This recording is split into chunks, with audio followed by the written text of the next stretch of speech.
Селям алейкум, мир вам. А мир – це не лише відсутність війни між державами, мир – це ще і внутрішній стан людини. От я дивлюсь на обличчя мого гостя Костянтина Давиденка і думаю, що він у мирі з собою.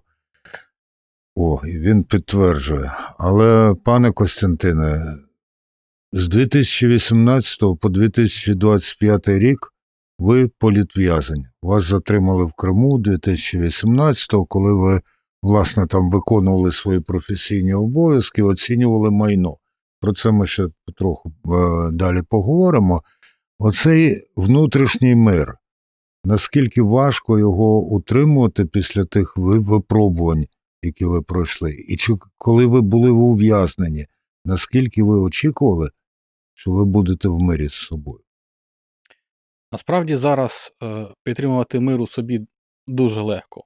Після всього того, через що довелося пройти, то зараз я вільний, я у вільній країні, я у вільному місці. Тому зараз це мій природній стан. А що було найважче під час ув'язнення? А от в полоні... Ви це називаєте полон, я теж буду говорити полон.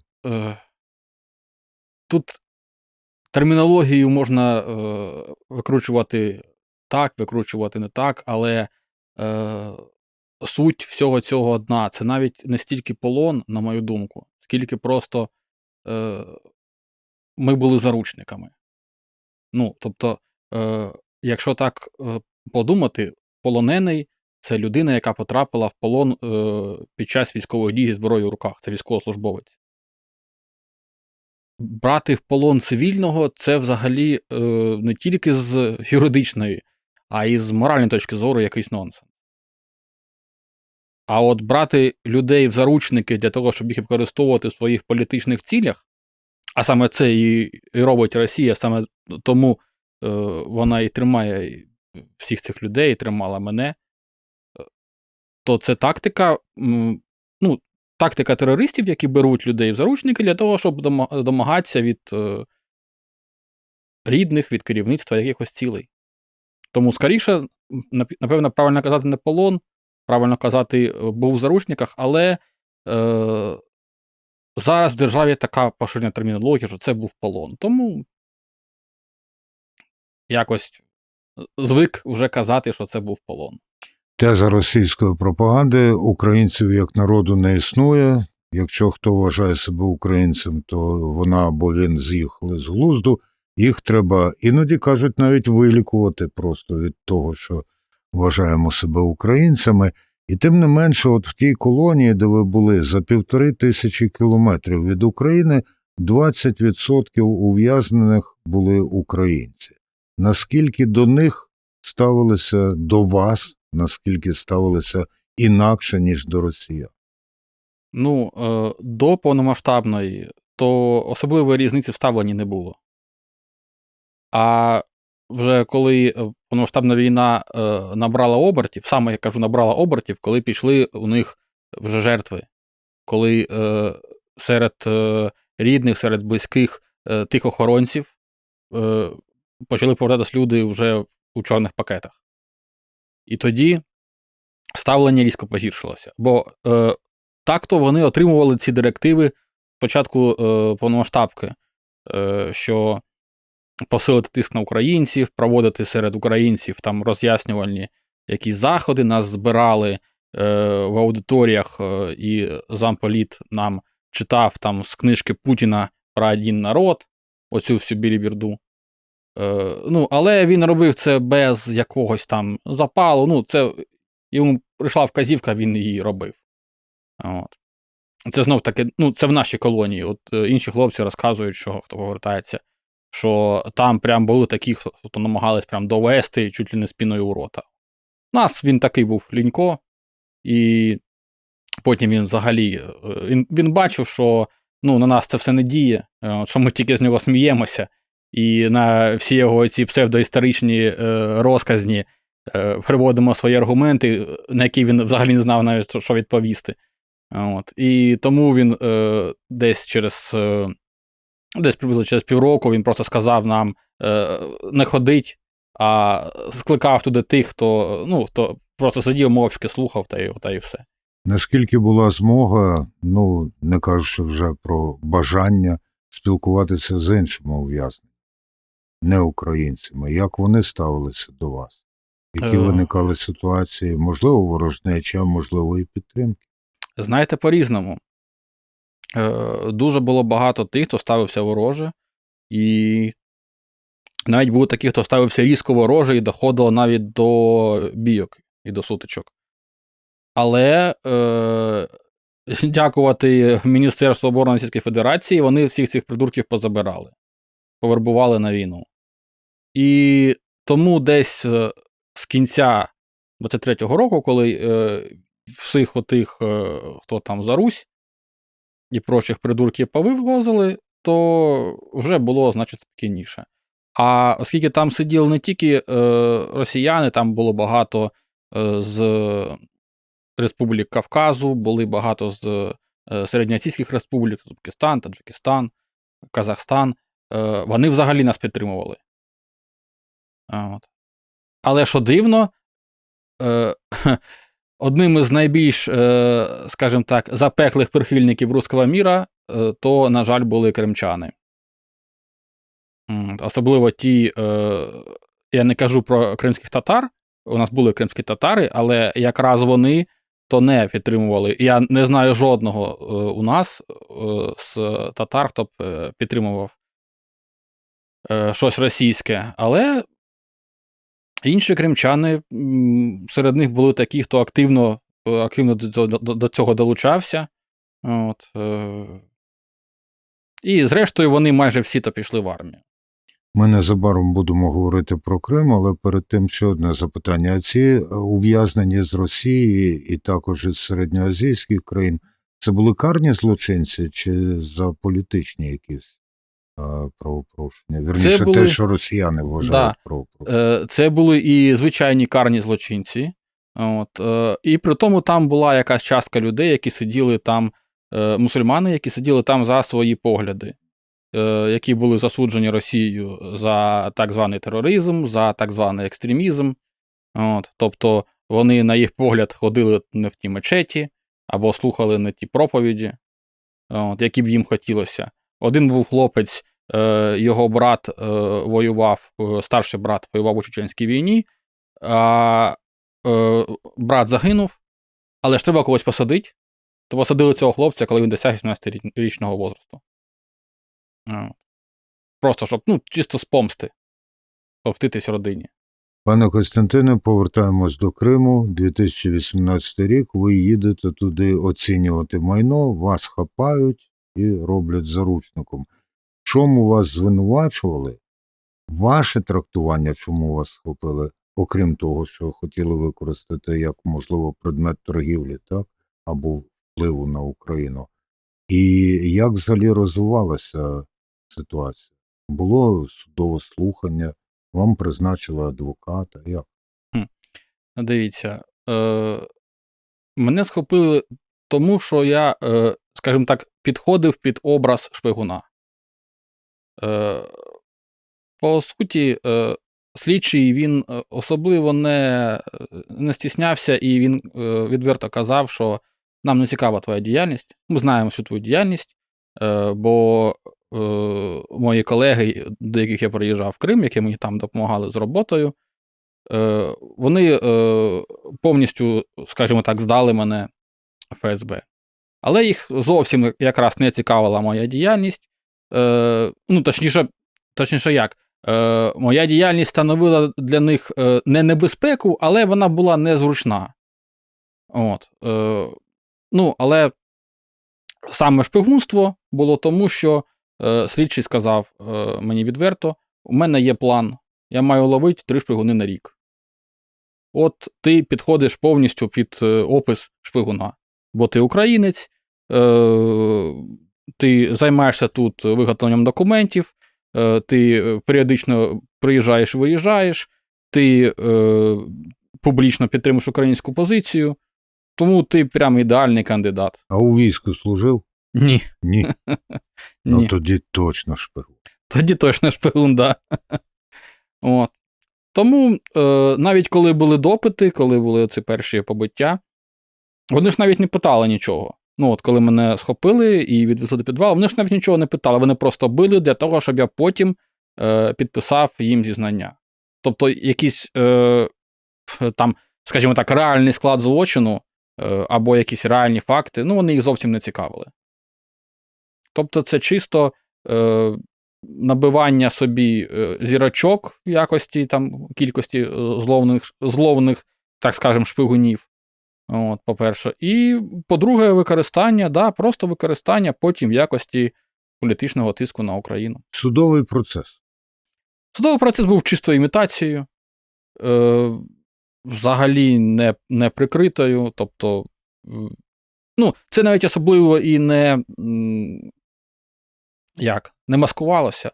Ну, всі розуміли, що відбувається, починаючи від адвоката і закінчуючи самим суддею. От. І навіть, що було курйозно, то в процесі слідства адвокат моя домоглася, щоб одне зі звинувачень прибрали. Бо одне зі звинувачень було, що я фотографував нібито військові об'єкти. І на підтвердження цього нібито були в мене вилучені на телефоні мобільному ці фотографії.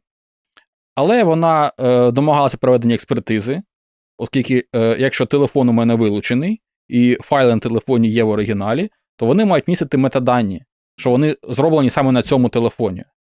Бо Samsung S9, він, який в мене був, він лишає конкретні метадані. І слідчий просто прибрав ці фото і це звинувачення зі справи. Просто взагалі одним днем ми приходимо, а цих фото вже немає в звинуваченні. А на суді вони з'явилися знову. Тобто, очевидно, що у суд, чи в прокуратуру, чи туди, слідчим ФСБ завчасно було надіслане це рішення, написане і надіслане для того, щоб потім вони просто через там кілька засідань підписали те, що їм надіслали. І або, може, їм забули нове надіслати рішення, або, може, вони там щось переплутали, але в рішенні суду ці фото знов з'явилися якимось магічним чином. Пане Костянтине, ви опинилися в ув'язненні, і ви розповідали про те, що багатьох російських карних злочинців завербували на війну, або, як вони кажуть, на спеціальну воєнну операцію. А вас намагалися або інших неросіян, які утримувались в полоні, завербувати на війну? Спочатку намагалися і мене. Да. Перші рази, коли вербовку проводила ще Вагнер, вони брали всіх і вербували всіх без розбору, намагалися затягнути всіх без розбору. Потім, коли до цього долучилося вже Міноборони, у них був такий перелік, скажімо так, тих, кого не вербувати. І от якраз мій склад злочину, тобто шпигунство, попало під заборону для вербовки. І мені одразу полегшило, бо мені одразу перестали оце тягати мене на це вербування. А коли вербували, там в основному обіцяли чи знову ж таки били і погрожували? Це була комбінація, да. Особливо це було не стільки на колоніях, скільки було на СІЗО, на тюрмах. Людей, які потрапляли туди, їх спеціально запугували, що от ти там, ми зараз тобі дамо величезний срок, ти поїдеш в тюрму, там тебе, значить, мучатимуть, там тебе катуватимуть, от давай, прямо зараз вербуйся. І десь з кінця 23-го року то основна маса вербувальників вербували саме в СІЗО. Бо з тюрем вже ті, хто хотів, до того часу пішли. От. А для того, щоб люди активніше вербувалися, то просто їм створювали більш нестерпні умови. Тобто погіршилось харчування, погіршились побутові умови, погіршилося, та все, що можна погіршити, це погіршилося. А головне, що це мені було все одно, бо я знав, що мені там якісь условно-досрочні освобождення не світять. Мені в срок звільниться, що як виявилось потім і не вийшло. От. А багато хто з росіян, хто за звичайні там карні злочин засуджений, то вони сподівалися, що якщо вони будуть себе там гарно вести, то вийдуть досрочно, достроково. І їм казали, ні, ви достроково не вийдете тепер, достроково тільки через війну. Тобто, якщо ти хочеш достроково вийти, тільки через вербування на війну. І для багатьох це було аргументом, плюс ті гроші, які обіцяли вербувальники, це для багатьох росіян великі гроші. Там і 2, і 3 мільйони рублів обіцяли. Ну, для них це була пристойна сума. Я зовсім не знаю курс рубля. Ну, для них це була дуже пристойна сума. От, але мільйон це, звісно, має бути не може. Бо вони радо прямо на це реагували, радо на це все велися. От. А те, що це, по суті, білет в один кінець, то ніхто ж їм не казав. До речі, пане Костянтине, а були такі, хто, ну, може, не з вашої колонії, а потрапляли уже після так званої СВО серед росіян в ув'язнення? Ні, в нашій колонії таких не було. То після СВО потрапляв. Я, коли буваю на деяких заходах, які для того, щоб підтримувати наших людей, які є в полоні або які виходять з полону, там організація «Зміна», а також деякі інші організації вони влаштовують таке «напиши листа українському полоненому». Якщо ви отримували такі листи, то наскільки це важливо? А якщо ні, то про що б вам хотілося отримати лист? Листи я отримував, і це дуже важливо. Чому це важливо? Бо коли ти знаходишся в ув'язненні, головна мета, з якою там на тебе впливають взагалі в цій системі, це тебе дегуманізувати. Це показати, що ти не є член суспільства. Що ти не можеш виступати як автономна, незалежна ні від кого, ні від чиєї волі одиниця. Що ти маєш лише виконувати вказівки, оскільки ти тепер є власність держави російської. І це робиться для того, зокрема, щоб коли людина вийшла вже з тюрми, то вона продовжувала жити все одно в цій парадигмі. Але коли ти відчуваєш живе спілкування, коли ти відчуваєш, що ти не є забутим, що ти все-таки є член суспільства, про якого люди думають, якого люди чекають, про якого люди піклуються, коли тобі надсилають листи, коли тобі приходять якісь посилки, хай це будуть там просто шкарпетки, але це ти розумієш, що це увага від людини, відповідно, люди бачать в тобі теж людину, вони не бачать в тобі спецконтингент, як це тобі вбивають в тюрмі. Вони бачать тебе як людину. Тому навіть байдуже про що ви будете писати в'язню листи, але сам факт того, що він отримуватиме якийсь зв'язок, це вже дуже добре. Ну, насправді, коли пишеш такі листи, то там є інструкція, чого не можна писати. Так, є те, чого писати не можна. Інструкція, що треба писати лише російською мовою і так далі. Але от що не можна написати або вишити на шкарпетку? Не можна будь-які згадування про державні символи, причому тобто навіть російський прапор в в'язниці не можна. Якщо у тебе є який одяг якийсь, де є елементи навіть російської символіки, не говорять вже про символіку інших країн, це заборонено. Якщо це елементи, які нагадують військову форму, тобто камуфляж, там, піксель, це все також заборонено. Відповідно, згадки про це в листуванні, також цензор може цей лист або викинути взагалі, або замалювати ці... Чорним замалювати це все. От.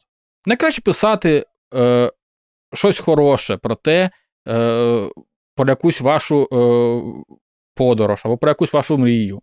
Або пропонувати людині, що от є от така пригода. А це не розбуркує відчуття втрати? Напроти. Один з найкращих, найбільш пам'ятних листів, які я отримав, Це був лист з Сполучених Штатів від нашої емігрантки української. Вона розповіла, як вони з чоловіком, з американцем, проїхали по траса 60. От.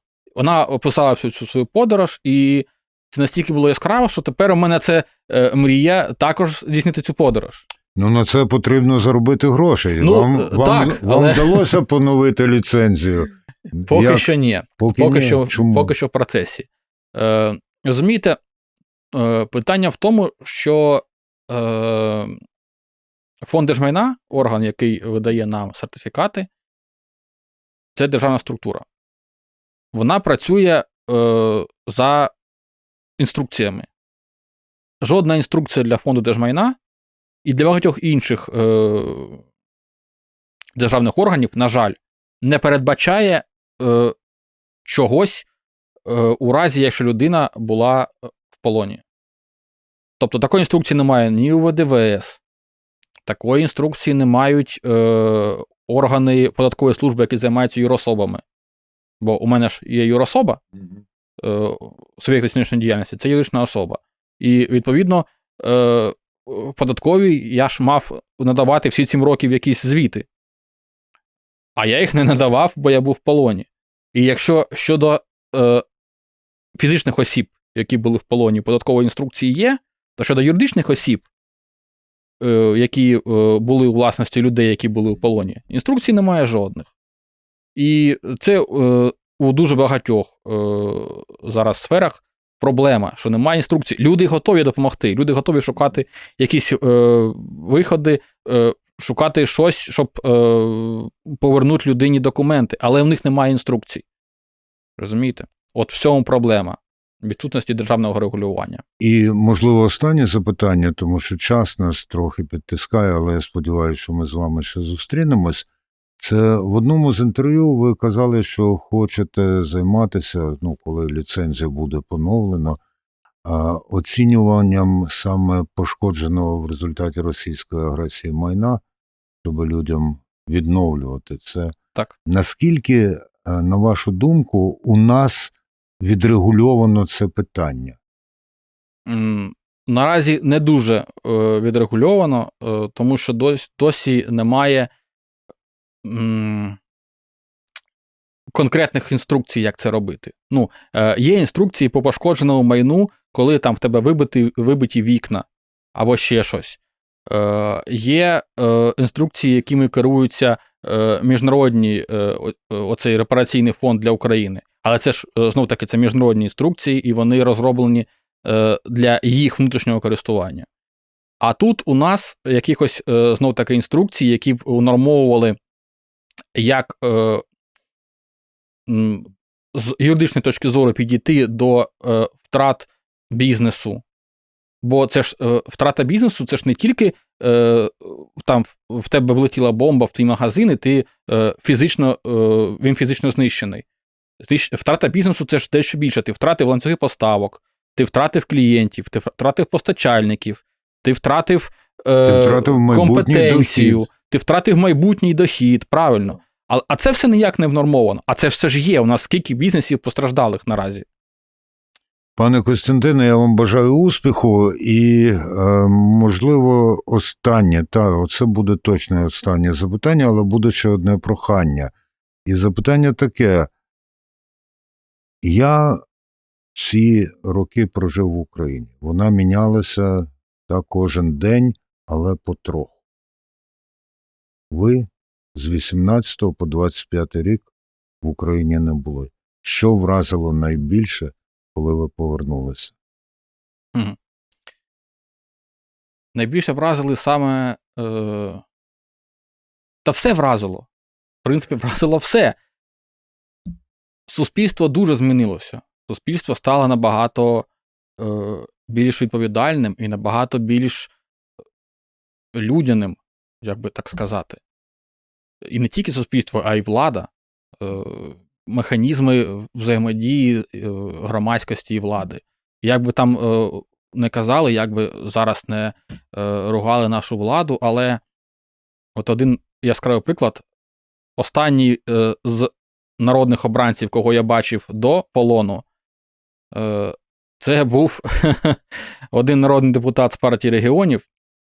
От, і назвати його хорошою людиною я не можу навіть дуже великою натяжкою. Коли я звільнився, мене познайомили на одній з зустрічей, які були присвячені проблемам полонених, познайомили з народною депутаткою Анною Пуртовою.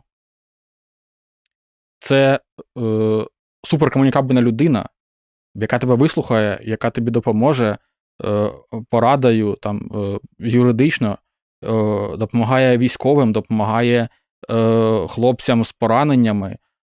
У неї свій гуманітарний хаб. Уявити оцю різницю, наскільки змінився український політикум за ці роки, це колосальна зміна. І на саме такій великій дистанції, як ви правильно зазначили, це дуже сильно помітно. Костянтин Давиденко, сьогоднішній гість, і, я би сказав, співведучий програми Crimea Vox Live. Він політв'язень, якого росіяни тримали в полоні або в заручниках з 2018 по 2025 рік. Він відбув увесь термін свого несправедливого засудження в межах обміну. Звільнений в Україні тепер.